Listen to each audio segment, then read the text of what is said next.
open up. We're moving on to Auburn, who we got tremendous respect for. Gus does a great job with their program. Obviously, it's the first time in a long time, probably ever, that we played them 3 times in what really amounts to a calendar year. And these guys got a good football team. When you look at them defensively, they're loaded up front. They've got a lot of big guys. They've got a lot of players who played a lot of snaps. I mean, their experience across the board on their defensive unit, it seems like every guy has been there for 3 years and played a significant role. And then offensively, I think every time you play one of Gus's offenses, it's time consuming, it's frustrating.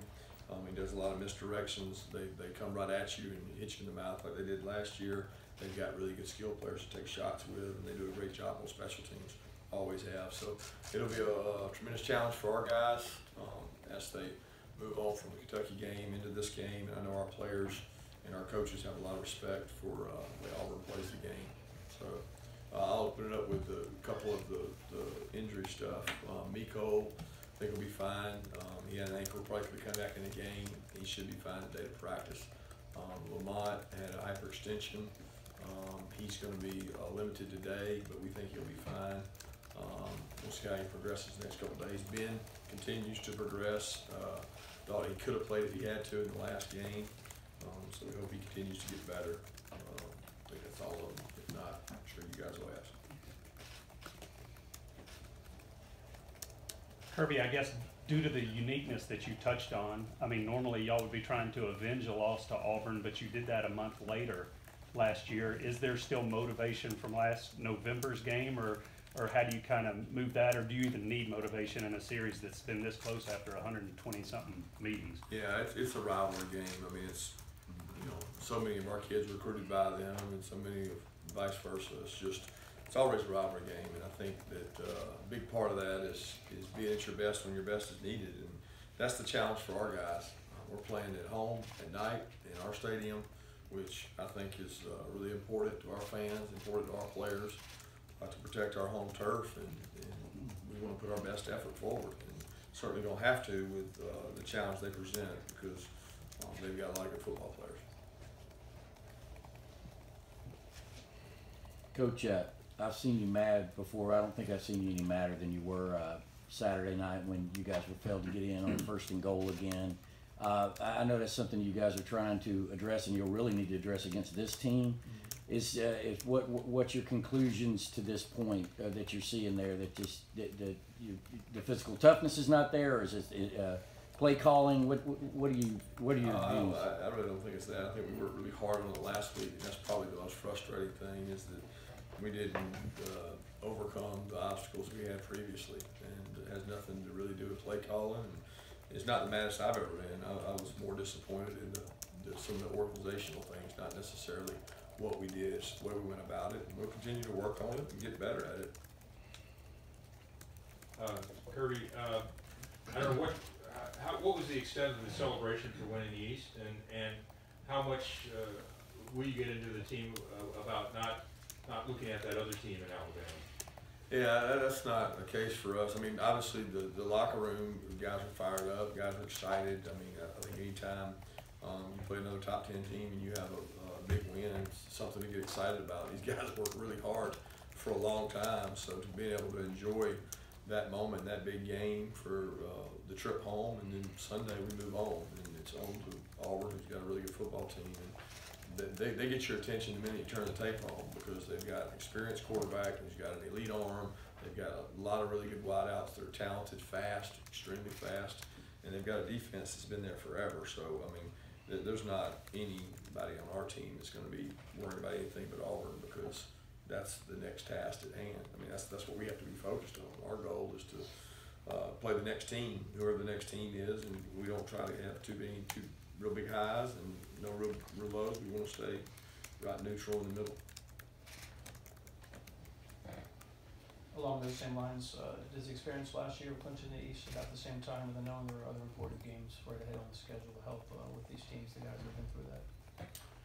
Yeah, I don't know if that helps. I think the focus, what helps is playing well, and your play is reflected by your behaviors, which are your actions in practice. And it all boils back down to that. I mean, we can make it psychological all we want, but at the end of the day, it's how do you work during the week?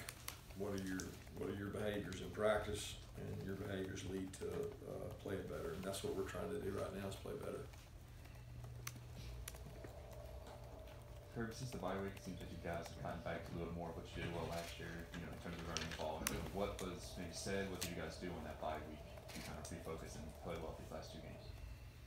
We just worked. I mean, we just worked on things we weren't doing well, and that was a big part of it. I mean, I didn't think we were running the ball well before that either. I mean, we've had some success before that. We had to improve. We've had a lot of young players that are trying to grow up, and they still need to grow up. And we got some guys out there that have played a lot of football that they have to continue to play better. But there was no magic potion. The off week, we just worked.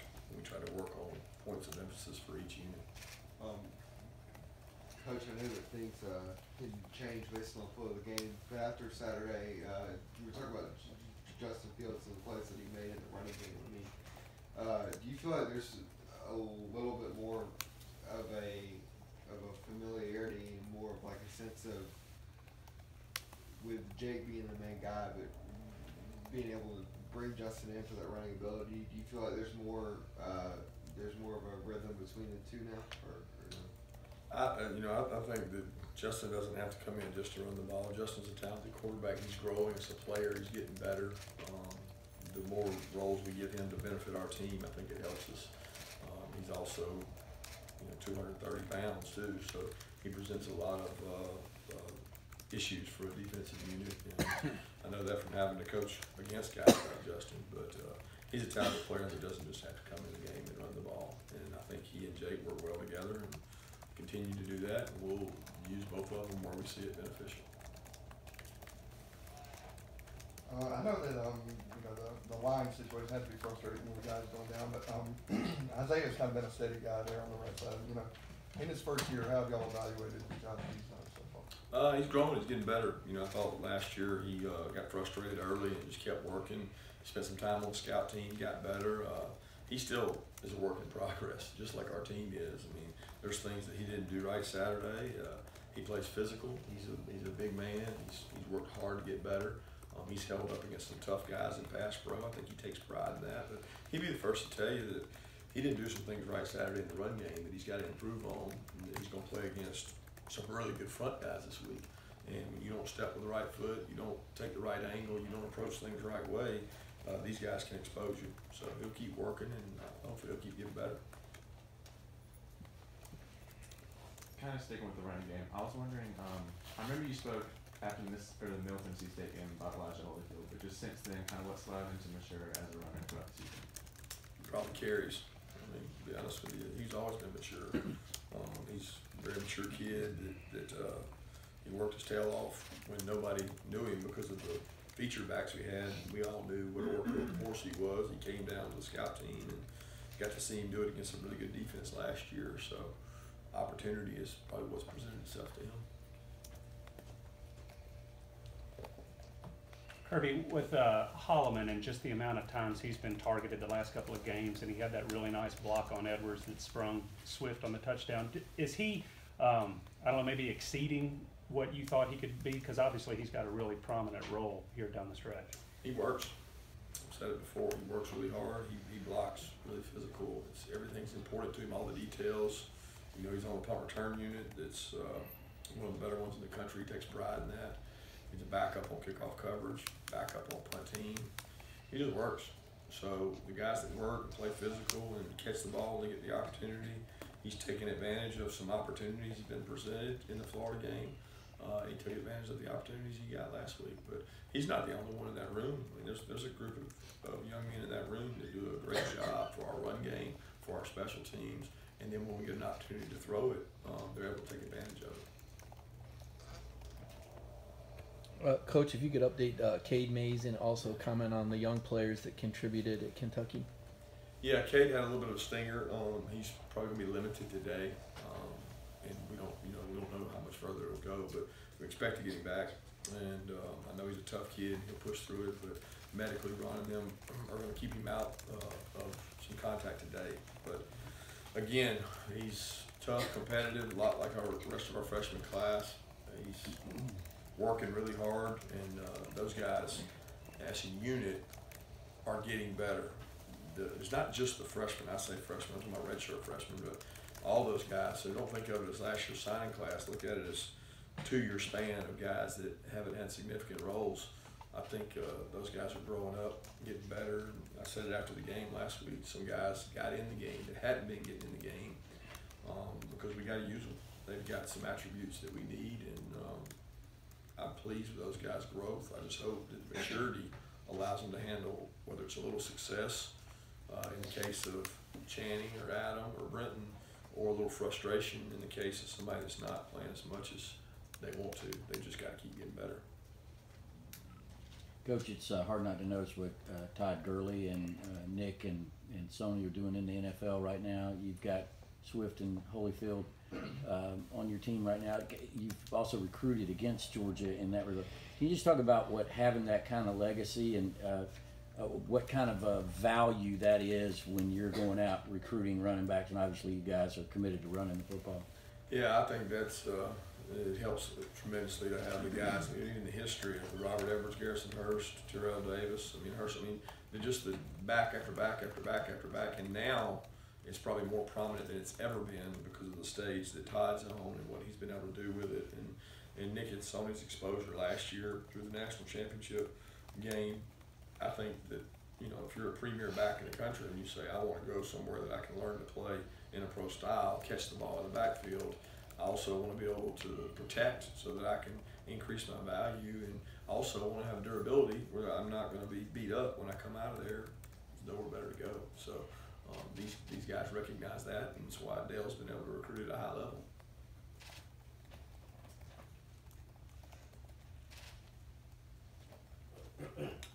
Kirby, I know there's some times where time of possession isn't the most important thing.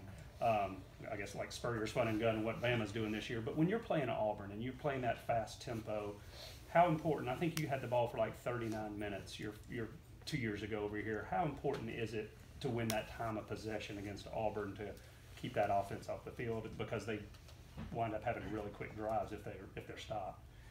I think it goes back and forth. I think it's a lot about what kind of team you are.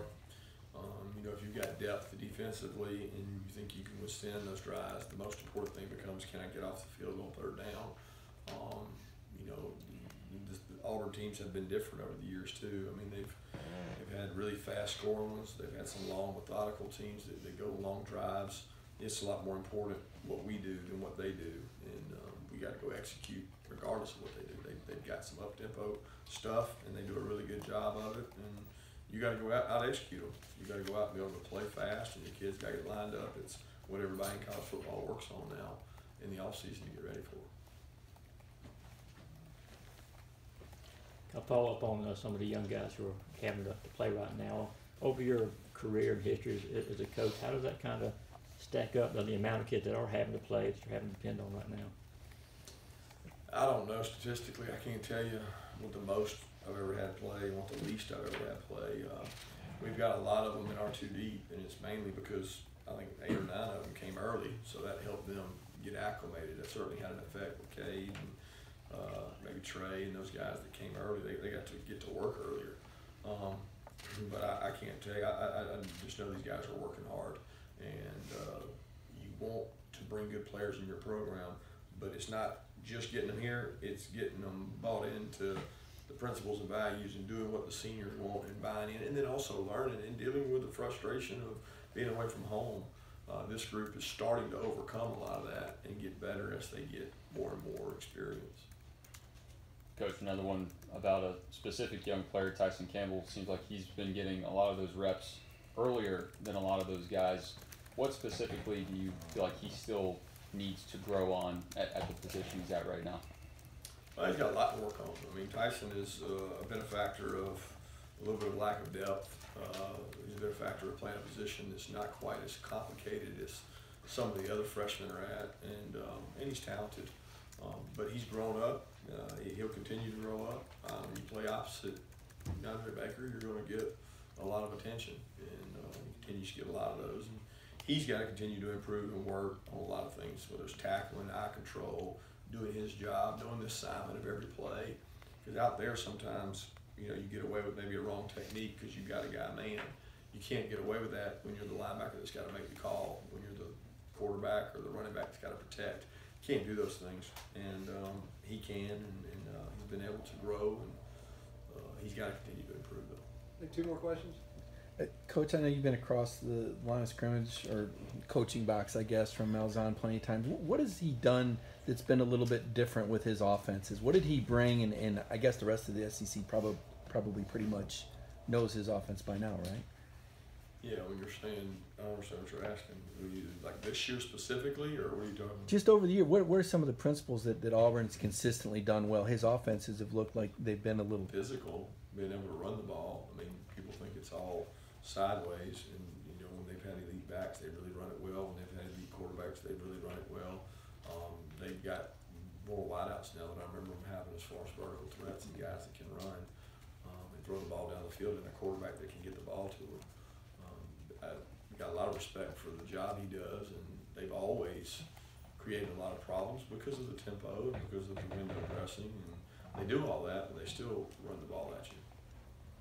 Kirby, what's been the difference for Naughton the last few weeks? It seems to have gotten more opportunities in the passing game. You know, I really think it's just opportunity. It's just his number. It's not like we call a play and say, this play is going to Nada. I really think the 2-minute drive at Florida opened up for him, and you know, they played some coverages that made it easy for him. I mean, it wasn't that he was out there beating somebody in coverage man to man. I mean, they didn't cover him on some, and then they played a soft zone where he got the ball, and then he did a good job the other day. You know, he beat a guy across his face that was man to man, and I know Jake's very comfortable with those tight ends, and I think Isaac at the end of the day knows the offensive system better. He understands where coverages are. He knows what leverage to take, and he's taking advantage of some good opportunities.